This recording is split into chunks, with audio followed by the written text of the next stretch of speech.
À un peu moins d'un mois de Noël, Monte Carlo Gastronomie est une invitation à préparer en douceur et en gourmandise les fêtes de fin d'année.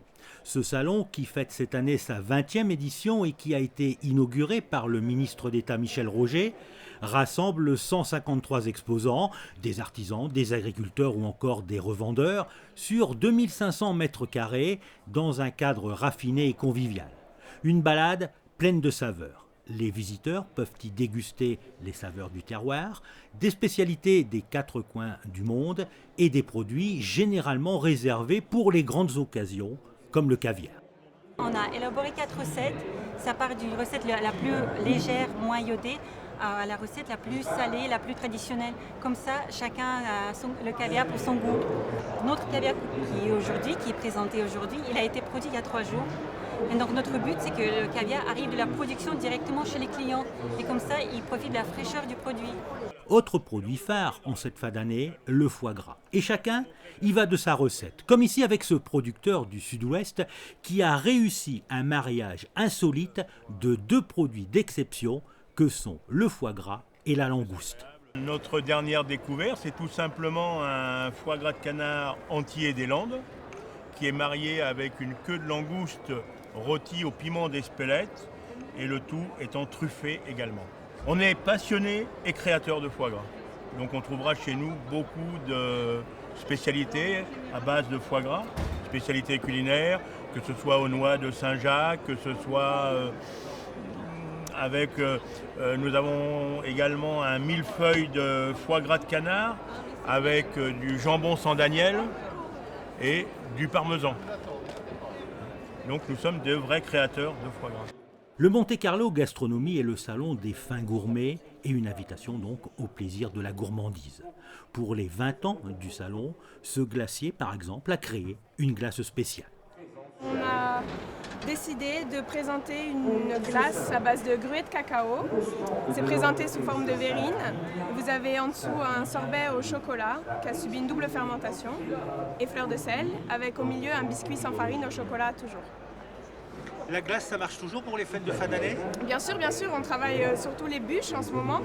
Donc en fait, on a décidé d'emmener au salon les verrines qui correspondent au parfum des bûches glacées, afin de faire découvrir à notre clientèle les différents parfums, tout ce qu'on propose. Ici, les gens viennent y chercher foie gras et caviar donc, mais aussi saumon, truffes, viande, fromage ou encore chocolat. Côté originalité, des calissons géants vendus à la coupe. On a eu l'idée de faire des calissons géants pour la conservation et pour le design. Donc plusieurs saveurs, plusieurs goûts.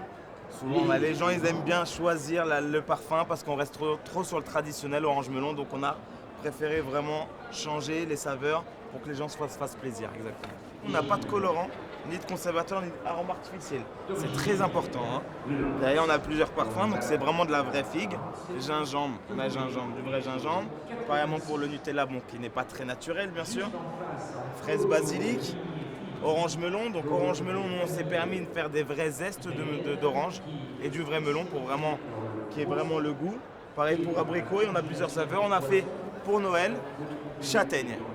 Donc ça, châtaigne est aussi très très bon en goût et ça reste pour 1 an, comme je vous ai bien précisé. Autre originalité, ce viticulteur italien qui met ses vignes à disposition des amateurs de vin. Ici, vous pouvez acheter 20 mètres de vignes, participer aux vendanges, à la mise en bouteille, en personnalisant les étiquettes. Je viens de l'Italie, de la région du Piémont, et nous avons eu l'idée dans l'année 2010 d'inventer les adoptions de vignerons en Italie. Alors il est possible d'adopter 20 mètres de vignoble et recevoir 12 bouteilles de vin Barbera d'Asti. Cette idée a été faite pour la promotion de notre terroir, pour la promotion du vin Barbera. Alors on invite aussi pendant les années les personnes qui adoptent les vignobles à venir faire la vendange, à couper aussi les vignobles. Et puis la fête la plus intéressante se déroule au mois de mai, le premier week-end, la fête du Barbera, où il est possible de venir retirer les bouteilles et participer à la fête. On ouvre tous tous les cours du centre vieux, du centre historique du village, et on peut manger et boire nos vins. Et si l'appétit vient en mangeant, la soif, elle, s'en va en buvant. Dans ce domaine, certains pourront renouveler leur cave en champagne ou en vin pour accompagner leurs repas ou les pâtisseries. Pour moi, un bon repas nécessite forcément un bon vin. Pour quelle raison? Pour quelle raison? Parce que je trouve que l'accord mets-vin, c'est fantastique. C'est vraiment le meilleur moyen de développer les arômes du vin, c'est de l'associer avec de la bonne nourriture et vice-versa en fait. C'est assez technique quand même d'associer le plat avec le bon vin. Mais dans le Bordelais, on a des vins très différents. Saint-Émilion beaucoup plus fruité qu'un Pauillac par exemple. Et en fonction de ce qu'on mange, tel vin ira mieux avec un autre. Autour de la table, les festivités seront nombreuses et variées. Des démonstrations culinaires seront ainsi réalisées tous les jours par les grands chefs de Monaco et de la Côte d'Azur, des chefs qui dévoileront en quelque sorte le secret de leur savoir-faire. Et comme tout bon repas se termine par le dessert, le ministre d'État a eu droit à une part de gâteau avant son départ. Michel Roger a apprécié, et nous aussi.